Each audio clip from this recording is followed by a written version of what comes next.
시간 하나님께서 우리에게 주시는 생명의 말씀은 마태복음 19장 23절에서 30절까지의 말씀입니다. 마태복음 19장 23절에서 30절까지의 말씀, 하나님의 말씀을 제가 받들어 봉독하겠습니다. 예수께서 제자들에게 이르시되 내가 진실로 너희에게 이르노니 부자는 천국에 들어가기 어려우니라. 다시 너희에게 말하노니 낙타가 바늘기로 들어가는 것이 부자가 하나님의 나라에 들어가는 것보다 쉬우니라 하시니, 제자들이 듣고 몹시 놀라 이르되 그렇다면 누가 구원을 얻을 수 있으리이까? 예수께서 그들을 보시며 이르시되 사람으로는 할 수 없으나 하나님으로서는 다 하실 수 있느니라. 이에 베드로가 대답하여 이르되 보소서, 우리가 모든 것을 버리고 주를 따라 싸운데 그런즉 우리가 무엇을 얻으리이까? 예수께서 이르시되 내가 진실로 너희에게 이르노니 세상이 새롭게 되어 인자가 자기 영광의 보좌에 앉을 때에 나를 따르는 너희도 12 보좌에 앉아 이스라엘 12지파를 심판하리라. 또 내 이름을 위하여 집이나 형제나 자매나 부모나 자식이나 전토를 벌인 자마다 여러 배를 받고 또 영생을 상속하리라. 그러나 먼저 된 자로서 나중되고 나중된 자로서 먼저 될 자가 많으니라. 아멘. 오늘은 온전한 누림이 있어야 온전한 드림이 가능하다라는 제목으로 하나님 말씀 증거하도록 하겠습니다. 오늘 본문은 예수님께 나온 부자 청년이 이 재물이 많음으로 그들의 그 예수님을 따르지 못하고 근심하며 돌아가는 모습을 우리가 보게 됩니다. 그리고 그 모습을 지켜본 예수님께서는 제자들에게 물질에 대한 한 가지 가르침과 깨달음을 주시는 내용입니다. 23절과 24절을 보시면 예수께서 제자들에게 이르시되 내가 진실로 너희에게 이르노니 부자는 천국에 들어가기 어려우니라. 다시 너희에게 말하노니 낙타가 바늘기로 들어가는 것이 부자가 하나님의 나라에 들어가는 것보다 쉬우니라 하시니, 많은 성도님들은 이 말씀을 직관적으로 해석하는 경향이 있습니다. 신앙에 있어서 물질은 과유불급이야. 많을 바에는 없는 게 훨씬 더 좋아. 오늘 예수님께서도 오죽하면 부자가 하나님 나라에 들어가는 것이 낙타에 바늘기 들어간 것보다 쉽다고 말씀하셨겠어. 예수 믿으면 재산은 독이야, 독. 이렇게 해석하는 경향이 있습니다.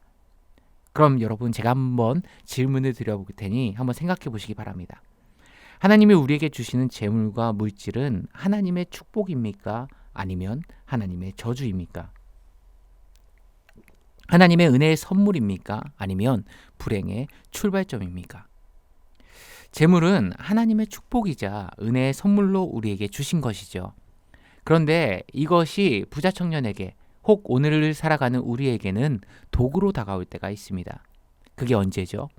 하나님이 주신 은혜를 내가 제대로 누리지 못할 때, 어느샌가 그것이 내 인생의 중심이 되고 내 인생의 1순위가 되기 시작할 때, 그것이 물질뿐만 아니라 무엇이든 간에 축복이 아니라 재앙이 됩니다. 그렇게 이 원리는요, 물질에 적용할 뿐만 아니라 하나님께서 우리에게 베풀어 주신 우리 삶의 모든 영역에 적용이 가능한 원리입니다. 그렇기에 신앙생활이란 다른 게 아닙니다. 내게 주신 모든 것을 하나님의 은혜임을 인식하고 그것을 주님 안에서 기쁨으로 누리는 것이 신앙생활입니다. 그래서 신앙의 첫걸음은요, 누림에서부터 출발합니다. 하나님이 우리에게 베풀어 주신 구원의 기쁨을 누리고, 자녀된 은혜로 우리가 주일에 아버지께 예배할 수 있는 그 감격을 누리고, 그래서 자연스럽게 그 기쁨과 감격을 내가 표현하고 싶어서 찬양이라는 형태로, 때로는 복음의 전함이라는 이 전도라는 형태로 표현하는 것인데, 우리는 많은 순간에 이 부자 청년처럼 착각합니다. 부자 청년도 예수님께 나올 때 첫 마디가 뭐였습니까? 오늘 16절에 보시면 어떤 사람이 주께 와서 이르되 선생이여 내가 무슨 선한 일을 하여야 영생을 얻으리이까? 하나 누리지 못하고 하나의 마치 미션이나 숙제처럼 신앙생활하는 경우가 너무나도 많다는 것입니다. 심지어는 예배 드리는 그 순간에도, 봉사하는 그 순간에도 내가 하나님께 봉사를 드려야 되고 헌금을 드려야 되고 자꾸만 무언가를 드려야 한다고 생각합니다. 그래서 진짜 하나님 안에서 자녀됨의 은혜를 누리지 못하는 경우가 너무나도 많다는 것입니다. 우리는 하나님이 주신 것을 누리는 존재입니다. 사랑하는 성도님들, 제발 하나님이 주시는 그 사랑을 누리시고 은혜를 누리시기 바랍니다. 하나님이 이루신 그 구원을 누리시기 바라고요. 이 누림이 우리 신앙에서 제대로 이루어져야 그 다음인 이 온전한 드림도 가능하다라는 것을 잊지 마시기 바랍니다. 그래서 우리가 온전히 하나님께 드리고자 하면요, 먼저 선행돼야 되는 것은 온전히 우리에게 주신 기쁨과 은혜를 누리는 그 누림을 기반으로 드림까지 나아가는 것을 우리는 성숙한 신앙이다, 신앙이 성장한다, 이렇게 표현하는 겁니다. 그래서요, 하나님이 주신 구원과 사랑과 은혜를 누리지 못하면요, 항상 우리의 신앙은 미성숙할 수밖에 없습니다. 여러분, 성숙과 미성숙의 차이가 뭔지 아십니까? 미성숙은 모든 조건이 내게 맞아야만 기뻐하는 게 미성숙입니다. 그래서요, 세상의 모든 조건을 나에게만 맞추길 원합니다. 내가 좋아하는 날씨, 내가 좋아하는 사람, 내가 좋아하는 여건, 내가 그게 뭡니까? 미성숙입니다. 그래서 어린아이들은 미성숙하다고 하지 않습니까? 항상 자기에게 맞춰주길 원합니다. 이렇게 미성숙한 사람의 특징이 뭔지 아십니까? 항상 무슨 얘기를 하든요, 나는 문제가 없고 다른 모든 것들이 나를 불행하게 만든다 이야기합니다. 내가 돈이 없어서 불행하다 그럽니다. 내가 사람을 잘못 만나서 불행하다 그럽니다. 내가 가족을 잘못 만나서 불행하다 그럽니다. 항상 자기 주변에 있는 그 사람들과 조건 때문에 나는 아무렇지 않은데 내가 불행해졌다라고 이야기합니다. 지금 그 사람이 불평하는 모든 조건을요, 다 바꿔도요, 단언컨대 그 사람은 불행할 수밖에 없습니다. 왜요? 세상의 모든 조건이 다 그 사람에게 맞출 수는 없기 때문에 그렇죠. 이런 미성숙 한 사람의 대표적인 착각이 뭐냐? 나는 조건만 바뀌면 반드시 행복해질 거다. 그런 착각에 빠져 있습니다. 근데 진짜 문제는 뭐죠? 미성숙이 문제입니다. 조건이 문제가 아니고요. 반대로 성숙하다는 건 뭡니까? 모든 조건에 내가 맞출 수 있는 것이 성숙하다 이야기합니다. 그래서요, 비 오는 날은 비 오는 대로 좋고 맑은 날은 맑은 대로 좋고 성질 나쁜 사람 만나면 그 나쁜 사람 만나는 그 안에서도 기쁨을 찾고 성질 좋은 사람 만나면 만나는 대로 좋은 거고 내가 누구를 만나든 어떤 환경에 있든 내 나름대로의 가치를 발견하고 즐거움을 누릴 줄 아는 사람, 그 사람이 성숙한 사람이라는 겁니다. 그러니까 성숙이라는 건 다른 것이 아닙니다. 다시 말해 모든 환경을 누릴 줄 알고 즐길 줄 아는 것. 왜죠?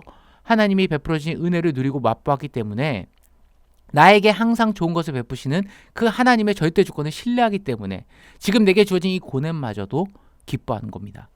이걸 통해서 이루실 하나님의 계획과 뜻이 있다고 믿기 때문에 비록 지금 이 상황이 이해하지 못할 어려움에 있다 하더라도 이 어려움은 종국에 나에게는 유익이 될 것이라는 그 믿음이 우리 가운데 있기 때문에 가능한 겁니다. 한번 요셉을 보십시오. 고난당하더라도 원망하지 않습니다. 왜 그렇죠? 그의 신앙이 성숙하기 때문에 그렇습니다.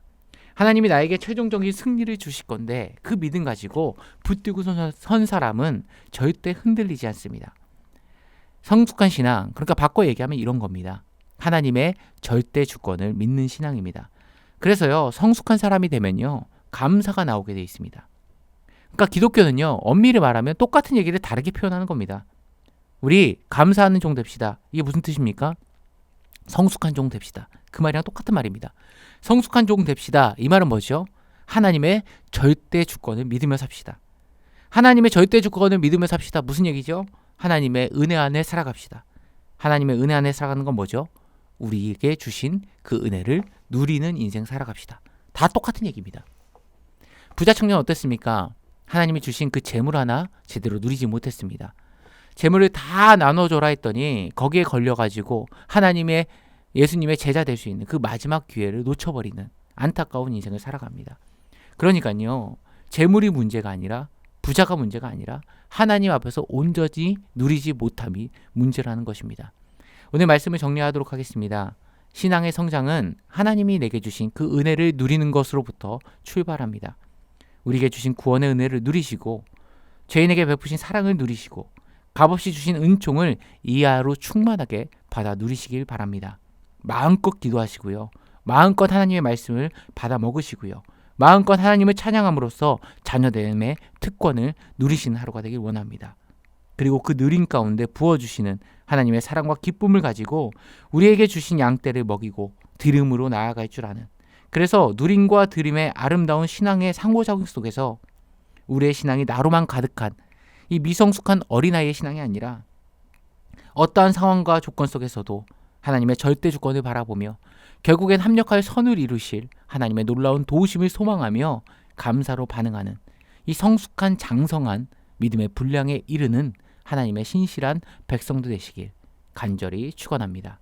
함께 기도하시겠습니다. 사랑과 은혜가 많으신 하나님 아버지, 이 하루를 살아갈 때 우리가 하나님이 주신 그 은혜들을 하나님의 귀한 선물로 인식하며 살아가는 주의 백성들 되게 하시고, 그 가운데 우리에게 주신 것을 감사함으로 온전히 받아 누릴 줄 아는 하나님의 자녀들 되게 하여 주옵소서. 내가 누리지 못해서 그것에 목매이는 것이 아니라 온전히 누림으로 말미암아 아버지가 기뻐하시는 드림까지도, 헌신까지도 나아갈 줄 아는 주의 백성들 되게 하시고, 그 누림의 풍성함으로 말미암아 아버지가 기뻐하시는 모습으로 내 이웃을 섬기며 나눌 줄 아는 주의 백성들 될 수 있도록 한 주간을 붙잡아 주시고 이 하루의 삶을 동행하여 주옵소서. 또한 특별히 바라옵기는 우리 교회가 예배 회복 가운데 있습니다. 아버지, 각자의 처소에서 예배드리는 모든 심령들에게도 주님께서 동일한 은혜를 주시지만 이 예배의 현장을 사모하며 나아오는 모든 심령들 될 수 있도록 주님 함께하여 주시고, 이 예배를 통하여서 다시금 우리 영흥교회가 하나님의 뜻을 이루어나가는 은혜의 공동체 될 수 있도록 주님 함께하여 주시고 인도하여 주옵소서. 이 모든 말씀 우리 주 예수 그리스도의 이름으로 기도드리옵나이다. 아멘.